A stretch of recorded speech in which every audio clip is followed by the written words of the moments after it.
seems from your speech at the stadium is one of the main concerns moving forward at Saputo Stadium. Just wondering, at a stadium where they're not selling out yet, how do you sell that to a community or business people that a stadium moving forward is a big challenge for the stadium?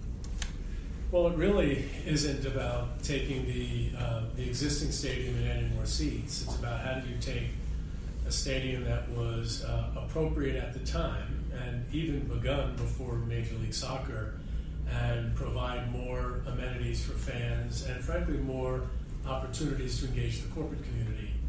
And this isn't my first time up here. One of the unique challenges here in this market is while we've got a great partnership with Bank of Montreal and with Videotron punching again above its weight, if you will, from a high-level corporate engagement, the rest of the corporate community really doesn't engage as much with this team as we believe it ought to based on the market size. And some of that is you need to have the right amenities, you have to have the right suites, you have to have the right hospitality and other elements that will provide value for the corporate community. But also when you think about the fan experience at the stadium and the rituals that have been driving a lot of the energy in Major League Soccer today, those environments were never intended when the stadium was built. We just opened up, as you know, a new team in Cincinnati, and 5,000 people marched to the match. They had an opportunity to do that. They had a place to go. The LAFC experience, the Atlanta experience, new teams with new stadiums that have come in and are providing engagement opportunities that I think Kevin and the club would like to see happen in the future. Mr. Garber, after the game on Saturday, Montreal's coach Remy lashed out at MLS for the way that he considered his team was treated. Mostly ranting about how the schedule was built, that his team had to play the last game on Wednesday, your last game on Saturday. He said that his team was sort of mistreated. Did you hear about that, and what are your reactions to that? Well, I did hear about it. It's not the first time that, at time the technical community will look at the league and see challenges. In no way do we look at Montreal any different than any other team. And I think Coach knew that. I think he was frustrated coming out of the game this weekend. The schedule is a challenge up here because of the weather. And I think that's only going to get harder as our schedule continues to evolve and we start moving our opening games even earlier in the year. This team has been on the road for how many games?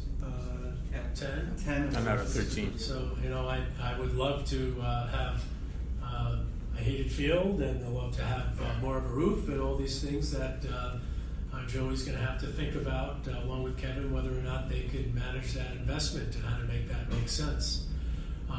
We had a challenging officiating experience this weekend.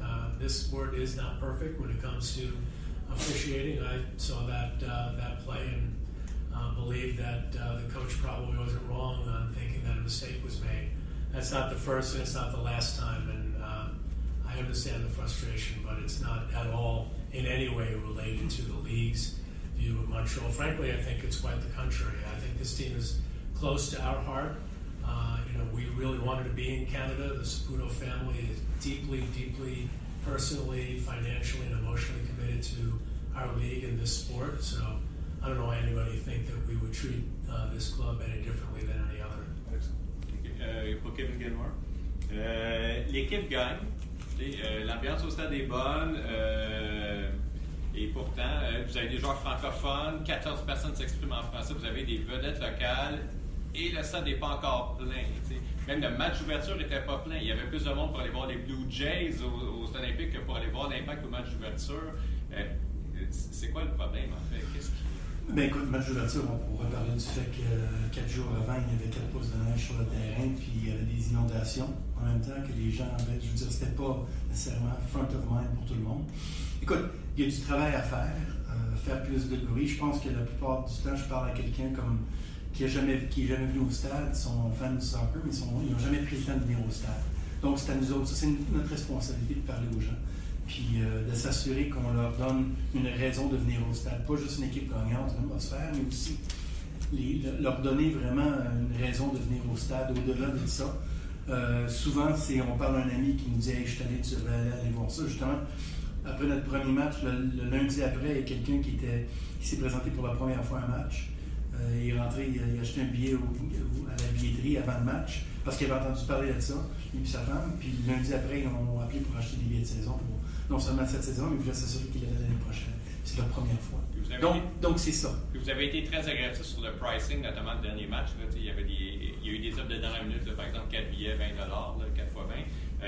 Est-ce que le pricing présentement est trop cher selon vous? Écoute, le pricing s'aligne avec le reste de la ligue. C'est quand même, si on regarde le sport ici à Montréal, c'est très abordable. Il y a des billets dans certaines sections qui sont, je veux dire, il y a un range là, de prix pour différentes offres. Mais non, c'est pas.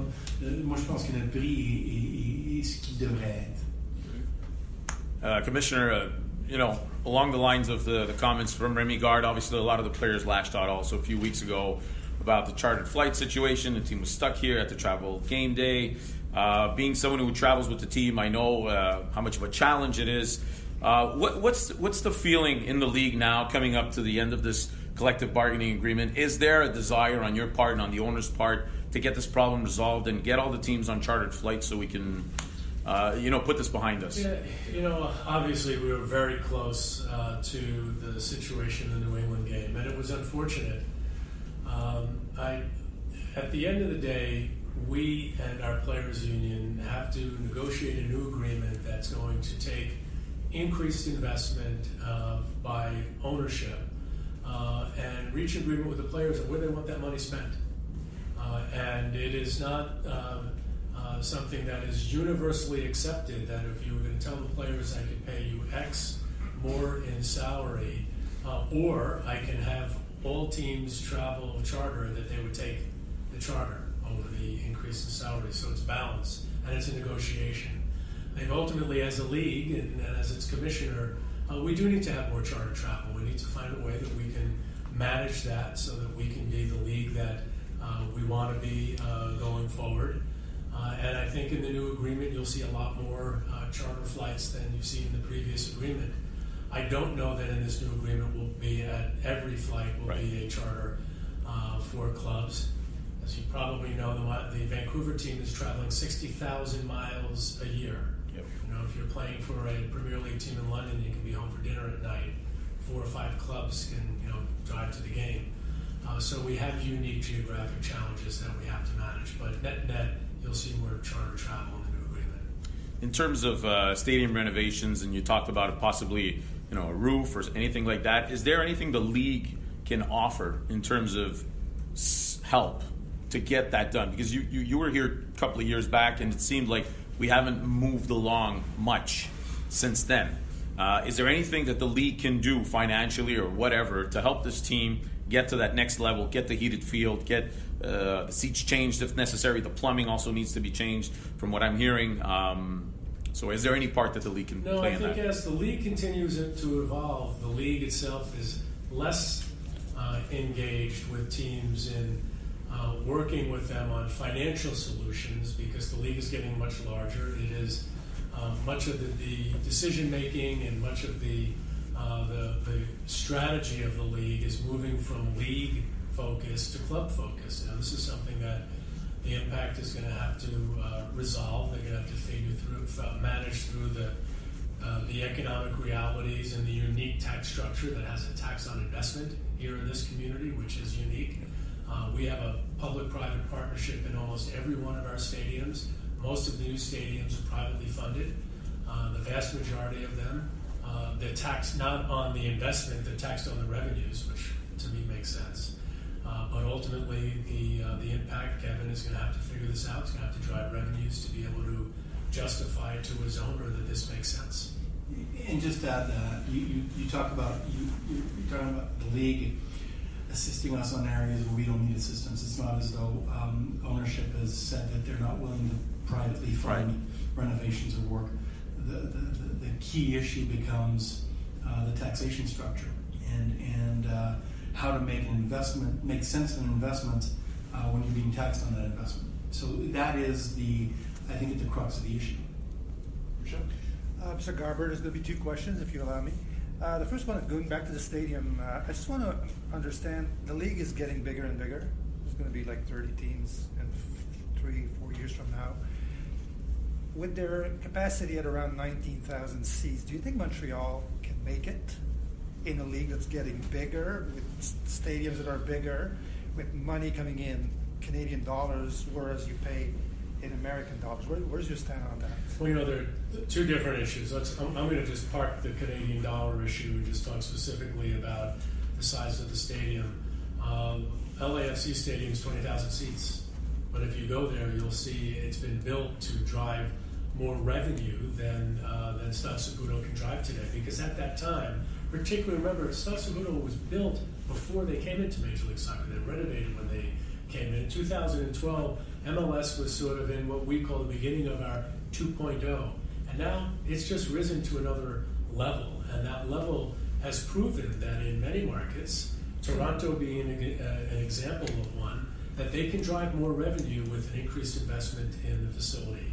As Kevin said, the Saputo family will make that investment, but it's got to rationalize the economics of that and the return on that. This isn't a philanthropy, right? So ultimately, I have no doubt that Montreal can compete. This is a large market. It's one of the largest markets in North America, and it has a large catchment of fans that can come in and experience a Montreal Impact game. So I have absolutely no doubt whatsoever that at its size, renovated with more amenities and more fan engagement opportunities, that it will be a team that will rise to another level. And I think that's unrelated to the tax, the dollar, Canadian dollar issue. The other question is about the schedule. From what I understand, you want to bring more changes to the scheduling. The Impact played their first game on March the 2nd in San Jose. What are the plans? Are you talking about starting the season in February? And where would Montreal, I just want to understand, what are the plans as far as scheduling? Well, there's no specific plans today to change it outside of the opening date that we have. As you know, our cup and our playoffs are moving way earlier, and things are shifting around as there's so many changes that are going on in the global soccer market. And we continue, as a young league, to have to evolve and play around with our playoff schedule, determine what's the right way to get more and more fans engaged with our product. The schedule really is the table stake. It is what drives everything else. So Kevin can talk about it. They're looking at investing in a heated field. They just put a heated field in Kansas City. I think you'll see more and more of that as we get into some of the weather challenges that we've had here more than almost any other market. All adding to the increased investment that this club's going to have to make. Est-ce que M. Gilmour pourrait répondre en français par rapport à la question du stade, par rapport au calendrier, puis les changements qui pourraient être apportés? Non, écoutez, les matchs au mois de mars, c'est un enjeu, mais on doit regarder les solutions pour nous permettre, en fin de compte, d'être capable d'accommoder des matchs au Stade Saputo au mois de mars. Ça va être un peu comme le classique hivernal dans le hockey, mais ça va être dans le soccer. mais plusieurs choses, chauffer le gazon, les sièges, etc. Et on regarde ça présentement pour voir vraiment ce qu'on doit faire. Et puis un échéancier pour faire ça, pour nous permettre éventuellement d'être capable d'ouvrir la saison au mois de mars au Stade Saputo. Est-ce que vous espérez faire ça bientôt, d'ici 1 an, 2 ans? C'est quoi l'échéancier? Présentement, avec la pose d'un nouveau gazon, c'est environ 8 mois de pause. Donc, probablement, si on regarde ça, le plus tôt serait l'automne prochain. L'automne 2020. L'automne 2020. Merci. Commissioner, you touched on the MLS 2.0 kind of era where you guys, your main focus was to get your own real estate, your own soccer-specific stadiums. Location wasn't such a priority. But now we see the situation in Chicago where the Fire is trying to get off that lease in Bridgeview and trying to move closer to downtown. Do you feel that in order to get into that kind of big North American Big Five, you need those teams in marquee markets like Chicago, Boston, Philadelphia to have soccer-specific stadiums near downtown areas? You know, if you're going to start the league over today, you would do that in every market. You know, we've realized, and this is the interesting subject. I know I'll answer your question. the league was founded at a time where we came out of the World Cup in 1994, and there was this movement, the youth soccer mom phenomenon and dynamic. And the thought was counter seasonal programming in NFL stadiums and capitalize on families. And then all of a sudden, the millennial population was an outgrowth of all that soccer playing, became fans themselves, became influencers, became media people and CEOs and the like. And the next thing you know, they're moving downtown, and there was a movement across North America for people to go from the suburbs to living downtown. And where we have downtown stadiums, we have an enormous amount of success in almost every case. And if we knew what the world would look like in '94 would look like today, maybe we'd make different decisions. But that's part of the uniqueness and I think the fun of being in Major League Soccer, because we are still going through an evolutionary process. Chicago is a great example of that. That stadium was built in 2006, getting out of Soldier Field to go into the suburbs, into a soccer stadium, and realize that all the fans really didn't want to go to Bridgeview, Illinois. And now we'll see what that's going to look like going into Soldier Field. And somebody's going to look back on that 5 or 10 years from now, and hopefully they'll believe that it was the right decision. So yes, we've got work to do in a handful of our larger markets, but to me, every team needs to come up with the right stadium solution that will work to grow their fan base. And I think the location for Stade Saputo is perfect. We just need to find ways to get more people to have things to do out there, to be able to experience some of the passion that our league has been driving in a number of other markets. Just to continue on the stadium subject, the last time we spoke, we were in Moscow almost a year ago. The United bid just won the World Cup bid. How do you feel that those synergies around the World Cup could help a franchise like Montreal get that political will, maybe to get renovations, to get maybe some private money to help revitalize the stadium, the surrounding areas? Do you feel that there's an opportunity there? I think there's an enormous opportunity, and Kevin can talk about his thoughts on it. But you know, if Montreal is going to host games, it's going to need to have a stadium solution that it doesn't have today. And we're going to have to figure out as a sport, in partnership with our clubs, our league, the CSA, CONCACAF, the USA, Mexico, Canadian bid to have a game plan. And I can't imagine not having lots of great games in the major cities here in Canada. And in order to do that, there's a lot of work that needs to be done. And there's not that much time. These projects take a long time. Question for Commissioner. On the green card, there's no equivalent to green card in Canada. And I think Canadian teams have sometimes to spend more money to get international players. Are you in talk with those teams to get this situation resolved? Well, you know, we did make changes to the situation we had years ago. There wasn't an interview that I could do in Canada where we wasn't talking about the difference between U.S. players counting as domestics versus Canadian players. We've resolved that challenge with the CSA, and I think we're in the process of sort of seeing that pay off. You know, I think anytime you have a league that is across border, you're going to have to deal with unique immigration issues, which evolve over time, as we're seeing with immigration in the United States into and of itself. I don't believe that any of our Canadian teams are at a disadvantage. Toronto was the most dominant team we've ever had in the history of our league when it won its championship, with the immigration rules and green card rules being what they are. We've have a good team here in Montreal. I think that team is going to continue to thrive. So I don't look at it as being impacted, if you will, by issues with the American green card system. Je sais qu'il y a peut-être un enjeu là, et puis c'est une question de regarder des solutions, comme par exemple, nous autres, on aurait dû commencer le processus avec certains joueurs il y a des années, et on ne l'a pas fait. Si on l'aurait fait, on aurait peut-être 2 autres positions disponibles. Le processus est plus long ici, mais ça veut juste dire qu'il faut s'attarder à l'enclencher plus tôt. Yeah, a question for each of you, if I may start with you, Mr. Garber. You touched on your opinion, which Miguel will be happy to hear about the refereeing at the weekend. If you take a greater picture look at the situation, however, the league has come on leaps and bounds with the influx of foreign players that helped American or Canadian-based players to grow the league. Do you feel that at this stage now, closing into a year of VAR in the league, league with all these challenges, would that be an opportunity to get immediate and long-term benefits in terms of refereeing, to bring in more referees from the outside? It's a very good question, and my personal view is it would enhance the experience of our American and Canadian officials to have international referees. That's not a view that's shared by the unions that represent the professional referees in the U.S. and Canada. And we need to manage through that. We have a CBA with Professional Referees Organization, and we have to manage through that. I have thought for many, many years that anytime you can surround your players with players that perhaps have different experiences, whether or not they're better or whether or not they're international, it's going to be positive. I think that way about life. I think that way about our office, which is a very diverse organization. So I have a lot of faith in pro. I don't think they get enough credit. Frankly, it's a tough job. I don't know how many people are growing up and saying, I want to be a center referee. They start getting yelled at when they're, when they're coaching 6-year-olds all the way up to the highest level.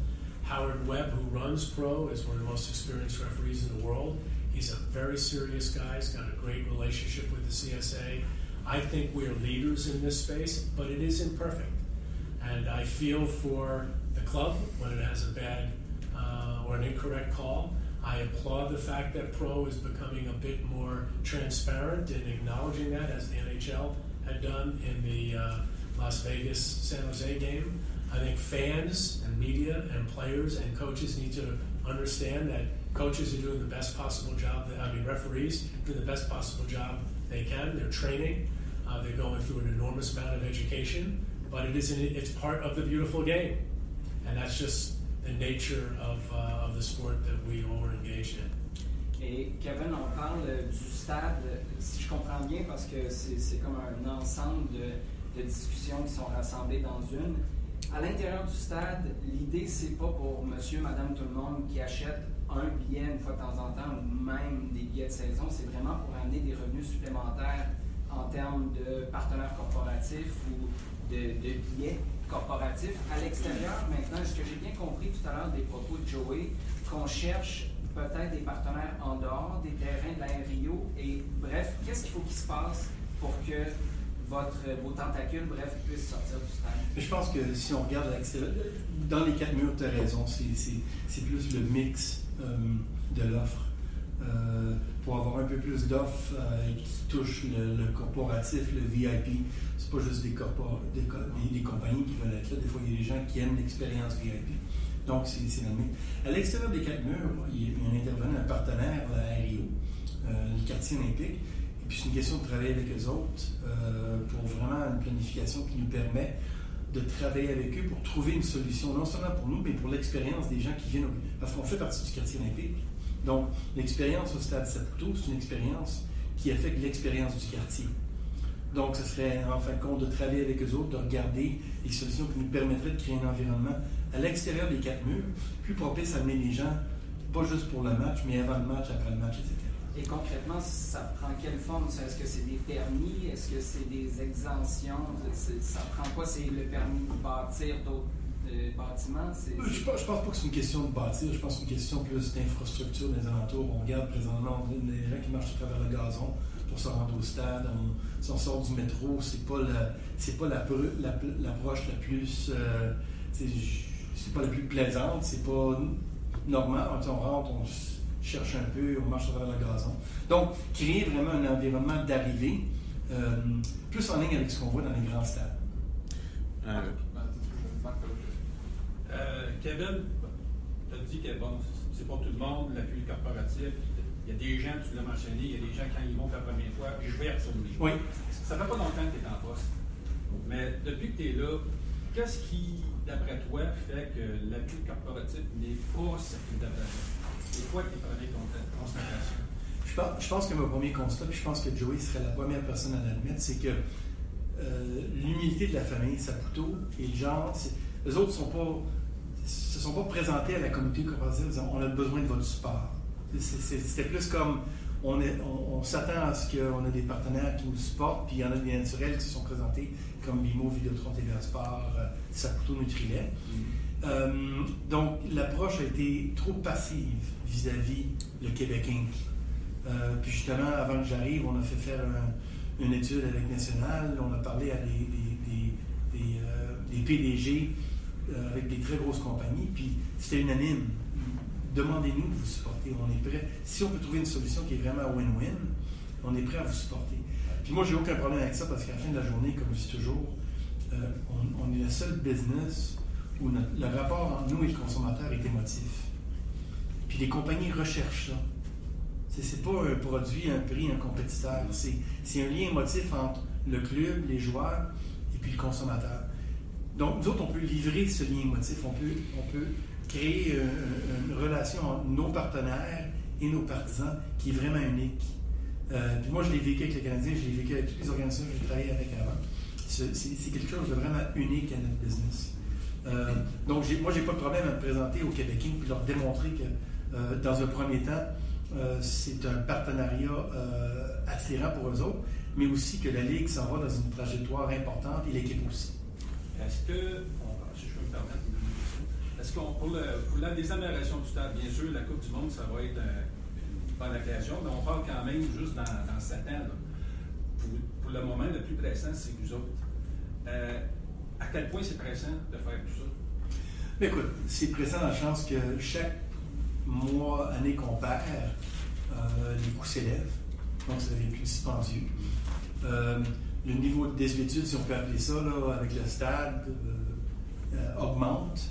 D'un autre côté, on voit on peut, il y a 5 ans, si on aurait fait des améliorations, on n'aurait pas été les mêmes qui seraient présentement parce qu'on peut voir d'autres stades. Mais je pense que c'est pressant dans le sens que, afin d'évoluer notre modèle d'affaires au point où on peut être avec les plus grands clubs dans la Ligue. Puis comme je vous ai dit, moi, c'est mon but. On doit être parmi les top 10, non seulement performance, mais aussi revenus. C'est nécessaire de faire ça. Sans ça, on ne peut pas le faire. As-tu une échéance? Non, parce qu'il y a une incertitude que je ne contrôle pas. Mais maintenant, par rapport à l'expansion, les clubs, là, ils vont avoir des limites de l'expansion et des revenus de l'expansion. Pardon, excusez-moi. Si on va dire l'expansion, là, je pense qu'on va dans le même voie. L'expansion, ils vont en limite là, au nombre de clubs d'expansion qui vont avoir dans la MLS, puis des revenus que vous allez tirer de l'expansion. Est-ce qu'il faut que vous finissiez ces travaux-là avant l'échéance de l'expansion? Moi, quand je regarde les revenus, les revenus d'expansion, c'est pas du. C'est des revenus, mais c'est pas des reoccurring. We're just talking about what's the sense of urgency on the stadium renovations. And I said, with every passing month, every passing year, it gets more expensive. And if we're going to be a top 10 MLS team, as I said, we have to be, both in terms of on-field performance and off-field performance, we need to make those renovations sooner than later because otherwise we won't be able to stay with that. Et c'est juste une date. Ça va être privé, public, ça? Pardon? C'est quoi pour l'agrandissement du stade? Ça serait un partenariat public-privé? Ça, c'est un investissement privé. Privé seulement. C'est quoi les conditions gagnantes pour que vous ayez de la banque avec votre annonce de stade? Qu'est-ce qui vous manque? Une sanction fiscale? Ça, c'est un enjeu. Moi, il faut que je regarde un investissement puis voir si c'est rentable. C'est pas juste une question d'investir de l'argent puis sans voir que ça produit une hausse de revenus, une hausse de profit.